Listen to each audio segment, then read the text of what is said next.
نوجوانوں کے پیرنٹس کو، والدین کو، ذمہ داروں کو، چاہے وہ نوجوان لڑکا ہو یا لڑکی،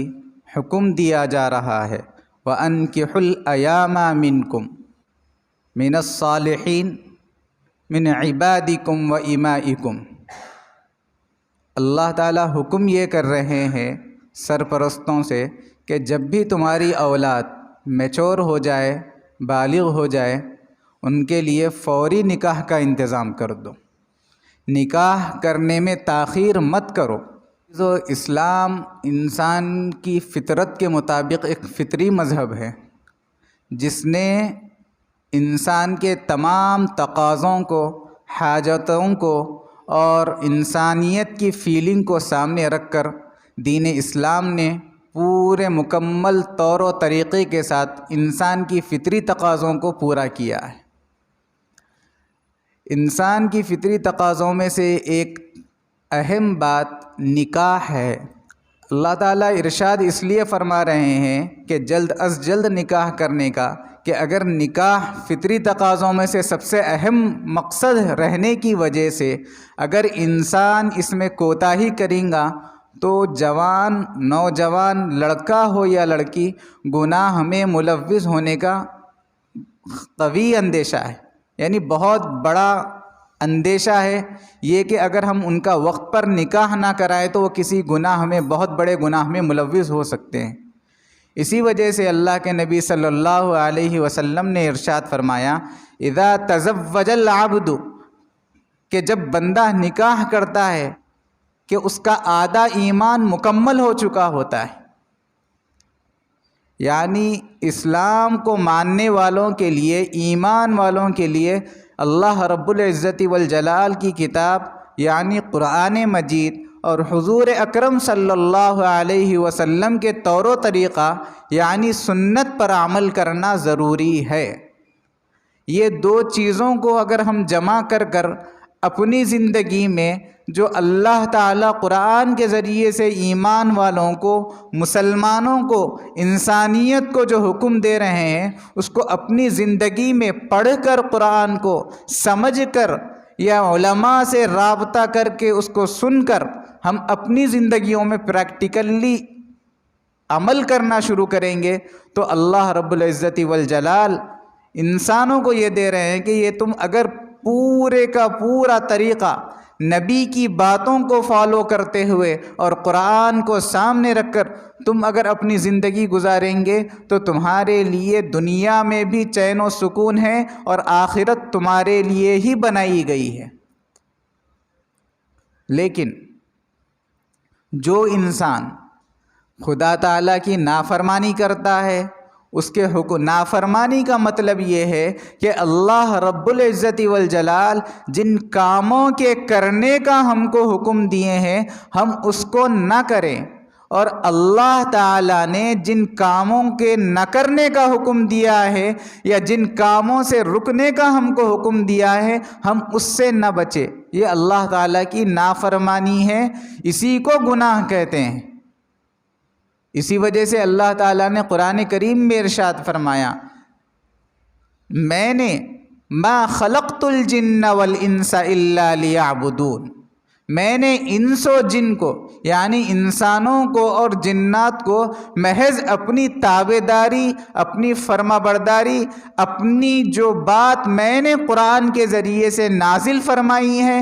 اس پر عمل کرنا، اور اسی طرح حضور اکرم صلی اللہ علیہ وسلم کو جو آخری نبی ہے، تمام انبیاء علیہم الصلاۃ والسلام کے امام ہیں اور سب سے جن کے اوپر نبوت کا دروازہ بند ہو چکا، نبوت ختم ہو چکی، ایسے نبی صلی اللہ علیہ وسلم کو میں نے جو شریعت دی ہے، میں نے جو طریقہ دیا ہے اس کو اگر تم اپناؤ گے، فالو کرو گے تو تم میری اس آیت کے زمرے میں آ جاؤ گے، اس کیٹیگری میں داخل ہو جاؤ گے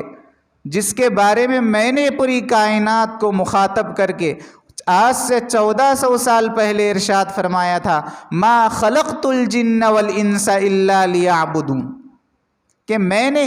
انسانوں کو اس کے علاوہ کوئی تیسرے کام کرنے کے لیے دنیا میں نہیں بھیجا۔ انہی بنیادی مقاصد میں سے، فطری تقاضوں میں سے ایک میرے عزیزو نکاح ہے۔ وَأَنْكِحُوا الْأَيَامَ مِنْكُمْ، اللہ تعالیٰ حکم دے رہے ہیں سرپرستوں کو، پیرنٹس کو، ذمہ داروں کو، اگر تمہاری اولاد، تمہارے بھائی بہن، تمہارے عزیز و اقارب، تمہارے رشتہ دار میچور ہو جائے، بالغ ہو جائے تو ان کے لیے فوری نکاح کا انتظام کرو۔ اگر تم نے ایسا نہیں کیا، اگر تم یہ سوچتے ہیں کہ ہمارے پاس تنگی ہے، ہم نہیں کر سکتے، ہمارے پاس اتنا بجٹ نہیں ہے کہ ہم نکاح کریں ہماری اولاد کا، قرآن کہتا ہے، اللہ رب العزت والجلال ارشاد فرما رہے ہیں، تم اس کی پرواہ نہ کرو، تم اس کی فکر نہ کرو، تم نکاح کا ارادہ کرو، اللہ تعالیٰ انتظام کرنے والا ہے، واللہ غنی حمید، اللہ تعالیٰ بہت بڑا بے نیاز ہے، تم کو اس کی فکر کرنے کی، اس کی چنتا کرنے کی بالکل بھی ضرورت نہیں۔ میرے عزیزو، اس آیت کو سامنے رکھ کر موجودہ حالات کو ہم دیکھیں گے، پڑھیں گے تو افسوس کے ساتھ یہ کہنا پڑتا ہے، اور اللہ کے نبی صلی اللہ علیہ وسلم نے نکاح کو جتنا آسان بنا کر امت کو دیا تھا، ہم نے اپنے اعمال کی وجہ سے، ہم نے رسم و رواجات کی وجہ سے، ہم نے حضور اکرم صلی اللہ علیہ وسلم کے طور طریقے کو اگنور کر کے ہم نے میرے عزیزو جتنا مشکل بنایا ہے، شاید ہی کوئی اور قوم اس کو اتنا مشکل بنا پائے۔ گزشتہ ہفتے دا ہندو میں جو آرٹیکل نکلتا ہے اس میں ایک خبر چھپی تھی کیرلا کی، جو ایک غیر مسلم گھرانے سے تعلق رکھتے تھے، انہوں نے سب کچھ رکھتے ہوئے سنت کے مطابق نکاح کیا،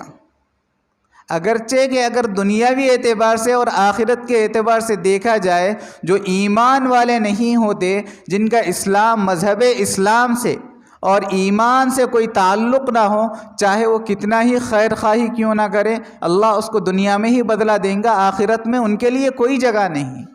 لیکن میرے عزیزو، ہمارے لیے عبرت کا مقام ہے، سبق سیکھنے کا مقام ہے کہ ایک غیر مسلم جوڑے نے سنت کے مطابق نکاح کیا، اس نے اپنی جو ہونے والی اہلیہ تھی یعنی سسرال سے ایک پیسہ بھی جہیز کے نام پر نہیں لیا،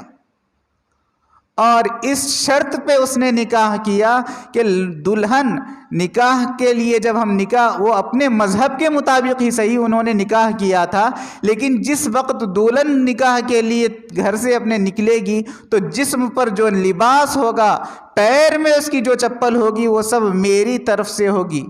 آپ کو نہ کھانا کھلانے کی ضرورت ہے، نہ ایک گلاس پانی پلانے کی ضرورت ہے۔ ہم لوگ آئیں گے، جو بھی رسم و رواجات ہوتے ہیں ان کے نکاح کرنے کے، وہ نکاح کر کر پھر ہم وہاں سے واپس لے کر چلے جائیں گے۔ اگر آپ لوگوں نے یعنی بچی والوں نے اس کی خلاف ورزی کی تو ہم اس نکاح کو قبول نہیں سمجھیں گے، ہم یہ سمجھیں گے کہ آپ ہمارے بچے سے نکاح کرنے پر رضامند نہیں ہیں۔ میرے عزیزو، آج چاہے وہ جوان ہوں، لڑکا، یا ہماری مائیں بہنیں ہوں یا بہنیں ہوں جوان لڑکیاں، آج صرف رسم و رواجات کی وجہ سے، پہلی چیز، دوسری چیز ایک خوف و ہراس کی وجہ سے کہ اگر ہم نے اپنی لڑکی کے لیے، اپنی بیٹی کے لیے جہیز کا انتظام نہیں کیا تو نعوذ باللہ ہماری لڑکی کو کوئی اپنانے کے لیے تیار نہیں ہوگا۔ تو یہ ایک شیطانی وہم ہے، وسوسہ ہے، اس کے علاوہ کوئی تیسری چیز نہیں، کیونکہ جو اللہ کے نبی صلی اللہ علیہ وسلم کے ارشاد کے مطابق، اللہ کے نبی صلی اللہ علیہ وسلم نے کہہ دیا، النکاح من سنتی، نکاح کو عام کرو، نکاح کے رواج کو پھیلاؤ، جیسے بچے بچیاں میچور ہو جائے، بالغ ہو جائے، ان کو پکڑ کر نکاح کرو۔